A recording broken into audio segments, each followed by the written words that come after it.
A fiery explosion made night look like day. That Blue Origin rocket went up in flames on our Space Coast. This morning, we're staying on top of this breaking news for you. Lunar lander, the Blue Moon Mark II, that's going to launch humans, that was going to launch next year on Artemis 3. That's all in question now. New questions about the future of space exploration after this setback, plus the steps starting today to figure out exactly what went wrong. West 2 News starts now with breaking news. Good morning, I'm Sana Kadange live from Cape Canaveral after last night Blue Origin rocket exploded on the space pad. We are going to have live coverage for you. It happened last night around 9 o'clock last night during a hot fire test for Blue Origin's New Glenn rocket. The rocket was being prepared to launch as soon as next Thursday. We have team coverage for you on the Space Coast, but first we want to get a check on our forecast, and for that we sent things back into studio. All right, Sonica. Yeah, we'll check in. Our team is out there covering it for you. But one of the things that initially had been a question was weather part of this. We have heard from Blue Origin that it doesn't appear weather was a factor, but this is still a big investigation that's ongoing. And a huge talker for many of you, and we will get back to our coverage in a moment. But let's take you out the door to kick off your Friday with First Warning meteorologist Victoria Wisniewski. And Victoria, we know today is yet another. We've got more impact weather today. Absolutely, Christina. Jason, good morning. Still some more impact weather as we head towards this afternoon and as we head towards the weekend as well. Afternoon showers and storms, increased moisture coming in from the Gulf. And so we're going to be looking at a flooding threat over the next couple days. You already saw yesterday, some of us already saw some significant rainfall up near areas of Palm Coast, Daytona and DeLand. Those are some isolated higher rainfall amounts, but as we take a live look outside, we are nice and dry through this morning. Temperatures already in the upper 70s.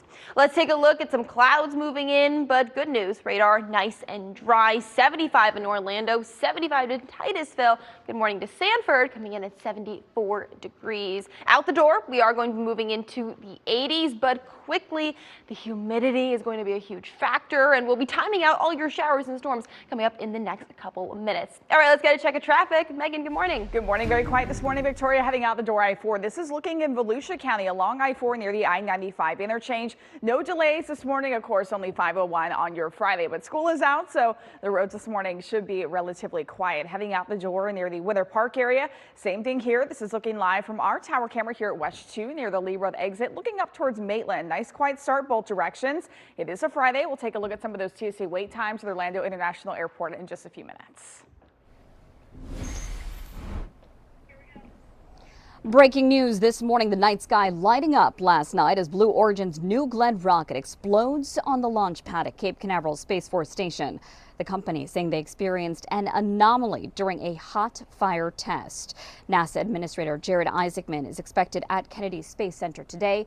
We have Lime TV coverage for you here on the Space Coast after that explosion rocked the area and multiple communities nearby. We begin with Eric Burris out at Kennedy Space Center. Bob Hazen is also at a local restaurant at Cape Canaveral where people heard and saw the boom. But Eric, let's start with you this morning. What exactly happened here?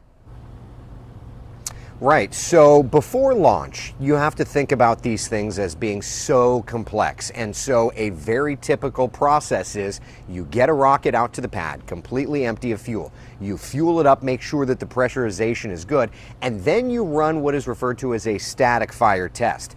That's basically where you click on the engines, let them burn for a while the rocket is strapped to the pad. Think of it as that audition, making sure all the fuel is flowing properly, making sure all the engines are performing nominally. That way, when you unlatch the thing eventually and commit to launch, you should be in a good spot.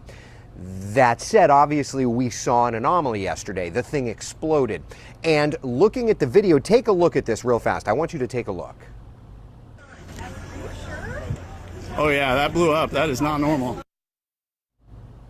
Right. Obviously that is not normal. But looking at the series of events, it started at the base of the first stage and kind of worked its way up to the top of the rocket. So the question then is, Are the engines at fault? Is the lighting mechanism of the engines at fault? There's going to be a million questions and very few answers for officials to say today. But to give you a perspective of how big this is, it's not just for New Glenn and for Blue Origin. This has implications all the way through NASA. Ken Kramer is founder of one of those organizations that really watches space. Listen to what he had to say, coming from this space expert. What is the impact on Artemis 3? Tremendous, because they need to launch that prototype lunar lander, the Blue Moon Mark II, that's going to launch humans. That was going to launch next year on Artemis 3. That's all in question now. We don't know when that's going to happen.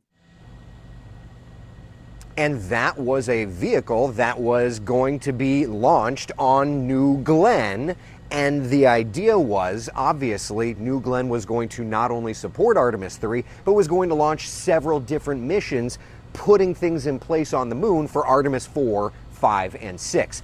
Everything is in question, from the timeline of the Artemis missions right down to will Blue Origin be able to fulfill what is needed. And keep in mind, SpaceX isn't exactly having a walk in the park either with their work on the Super Heavy rocket. So there's a lot going on. Obviously, Jared Isaacman will be here at the Kennedy Space Center today with any discussion that he has, and we'll be bringing that to you as well. But for now, that's the very latest from the Kennedy Space Center. Eric Burris, WESH 2 News.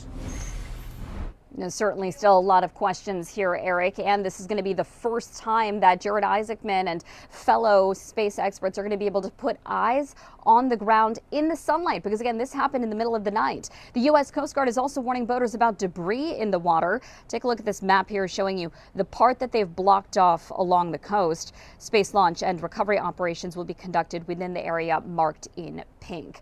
We're also hearing from Blue Origin owner and founder Jeff Bezos. He put out a statement last night, one that a lot of people were waiting on. It reads, "A law personnel were accounted for and safe. It's too early to know the root cause, but we are already working to find it. Very rough day, but we will build whatever needs rebuilding and get back to flying. It's worth it." NASA Administrator Jared Isaacman, again, going to be on the ground today, but he released a statement saying NASA is aware of the anomaly that occurred at Launch Complex 36 involving Blue Origin's New Glenn rocket, adding spaceflight is unforgiving and developing new heavy lift launch capability is extraordinarily difficult. We will work with our partners to support a thorough investigation of this anomaly. In the meantime, people across Central Florida are reacting to this explosion. Let's get over now to Bob Hazen, who is live right outside of Grill Seafood Deck and Tiki Bar. This is in Cape Canaveral. Bob, a lot of people were there at that grill yesterday. They saw the explosion and, like so many of us, were in awe. Yeah, this place has a great view of the launch complex, and one woman says that she was here, she was watching it, and her jaw just dropped when it blew up.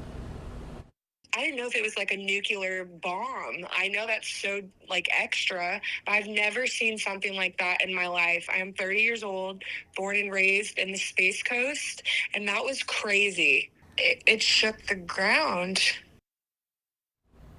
Well, people out here said they were especially confused because there wasn't supposed to be a launch around that time, so they didn't know what could have caused that blast. All kinds of things running through people's heads about the possibilities. Some of them, as you can imagine, went to extremes. I've never felt so weird in my life. I thought we were under attack, to be honest with you. It didn't really hit me that it was a rocket until I got in my car and started heading back home, and I watched the orange glow in the sky just kept going over the other way. Now, one woman 80 miles away in Ormond by the Sea told us that she could hear it as well. It even registered on her doorbell camera. Just a massive spectacle for everyone out here on the Space Coast. Covering Brevard County live in Port Canaveral, Bob Hazen, WESH 2 News. And as we talk about this rocket, you might be asking yourself, what exactly is this rocket? We got you some more information this morning. Per Blue Origin's website, the vehicle is powered by 7 engines, which use liquid oxygen and liquefied natural gas. Each engine, called a BE4, generates 640,000 pounds force thrust. On Blue's website, the company says the first stage is designed for a minimum of 25 flights. They also say it operates like a commercial airliner, but with a cleaner fuel material which Blue Origin claims will lead to significantly less waste and cost. We also know there are supposed to be launches happening today. SpaceX is supposed to launch a Falcon 9 rocket from Cape Canaveral Space Force Station around 8 o'clock. As of right now, the company's website is still counting down to that mission. No word on what impacts, if any, last night's explosion will have on future launches. And of course, we will be covering this all morning long on Sunrise. Coming up in our next half hour, we're going to go a little bit deeper into what exactly played out last night. We also know this is not the first time that we've seen an explosion on the Space Coast. We're going to delve a little bit further back into the history of Blue Origin and SpaceX. Right now, we're going to send things back into the studio. Reporting live from Cape Canaveral Space Force, it's Sonika Dange, West 2 News. All right, Sonika, we appreciate the coverage, and for our whole team out there, this will continue all morning long on Sunrise.